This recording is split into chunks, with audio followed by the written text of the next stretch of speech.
तीसरा अध्याय। इस पर अर्जुन ने प्रश्न किया, हे जनार्दन, यदि कर्मों की अपेक्षा ज्ञान आपको श्रेष्ठ मान्य है तो फिर हे केशव, मुझे भयंकर कर्म में क्यों लगाते हैं तथा आप मिले हुए से वचन से मेरी बुद्धि को मोहित सी करते हैं। इसलिए उस एक बालक को निश्चय करके कहिए कि जिसने मैं कल्याण को प्राप्त हूँ। इस प्रकार अर्जुन के पूछने पर भगवान श्री कृष्ण महाराज बोले, हे निष्पाप अर्जुन, इस श्लोक में दो प्रकार की निष्ठा मेरे द्वारा पहले कही गई है, ज्ञानियों के ज्ञान योग्य से और योगियों के निष्काम कर्म योग से, परंतु किसी भी मार्ग के अनुसार कर्मों के स्वरूप से त्यागने की आवश्यकता नहीं है, क्योंकि मनुष्य न तो कर्मों के न करने से निष्कर्मताओं को प्राप्त होता है और न ही कर्मों को त्यागने मात्र से भगवान साक्षात्कार स्वरूप सिद्ध को प्राप्त होता है, तथा सर्वथा कर्मों का स्वरूप से त्याग हो भी नहीं सकता, क्योंकि कोई भी पुरुष किसी काल में क्षण मात्र भी बिना कर्म किए नहीं रहता। निसंदेह सभी पुरुष प्रकृति से उत्पन्न हुए हैं, गुणों द्वारा परवश हुए कर्म करते हैं। इसलिए जो मूढ़ बुद्धि पुरुष कर्म इंद्रियों हठ से रोककर इंद्रियों के भोगों को मन से चिंतन करता रहता है, वह मिथ्याचारी अर्थात दंभी कहा जाता है। और हे अर्जुन, जो पुरुष मन से इंद्रियों के वश में करके अनासक्त हुआ कामेंद्रियों से कर्म योग्य का आचरण करता है, वह श्रेष्ठ है।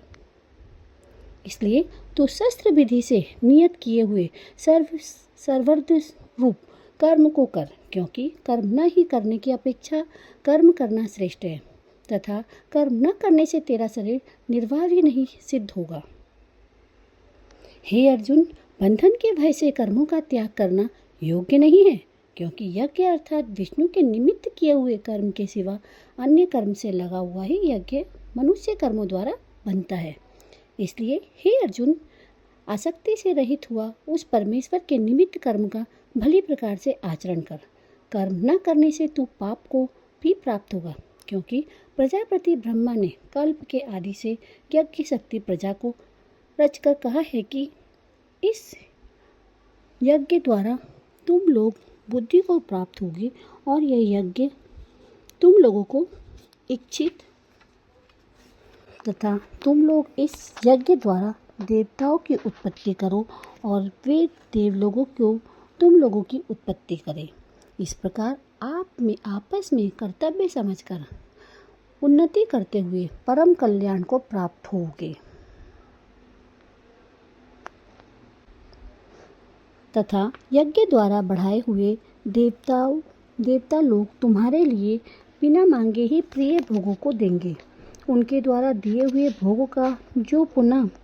इनके लिए बिना दिए हुए भोगता है, वह निश्चय ही चोर है, कारण कि यज्ञ से शेष बचे हुए अन्न को खाने वाले श्रेष्ठ पुरुष सब पापों से छूटते हैं, और जो पापी लोग अपने शरीर पोषण के लिए पकाते हैं, वे पाप को ही खाते हैं, क्योंकि संपूर्ण प्राणी अन्न से ही उत्पन्न होते हैं और अन्न की उत्पत्ति विशिष्ट होती है, तथा वृष्टि यज्ञ से होती है। वह यज्ञ कर्मों से उत्पन्न होने वाले हैं, तथा उस कर्म को तू वेद से उत्पन्न हुआ है जान, और वेद अविनाशी परमात्मा को उत्पन्न हुआ है, उससे सर्वव्यापी परम अक्षर परमात्मा सदा ही यज्ञ में प्रतिष्ठित है।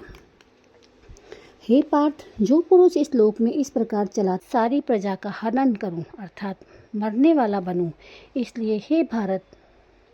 कर्म में आसक्त हुए अज्ञानी जन जैसे ही कर्म करते हैं, वैसे ही अनासक्त हुआ विद्वान भी लोक शिक्षाओं को चाहता हुआ कर्म करे। ज्ञानी पुरुष को चाहिए कि कर्मों का आसक्ति वाले ज्ञान इंद्रियों की बुद्धि में भ्रम अर्थात कर्मों के अश्रद्धा उत्पन्न न करे, किंतु स्वयं परमात्मा के बुद्धि में स्वरूप स्थित हुआ और सब कर्मों का अच्छी प्रकार करता हुआ उनसे भी वैसे ही कराए, जैसे हे अर्जुन, वास्तव में संपूर्ण कर्म प्रकृति के गुणों द्वारा किए हुए हैं, तो भी अहंकार से मोहित हुए अंतकरण वाला पुरुष ही मैं करता हूँ ऐसे मान लेता है। परंतु हे महाबाहे, गुण विभाग और कर्म विभाग के तत्वों को जानने वाला ज्ञानी पुरुष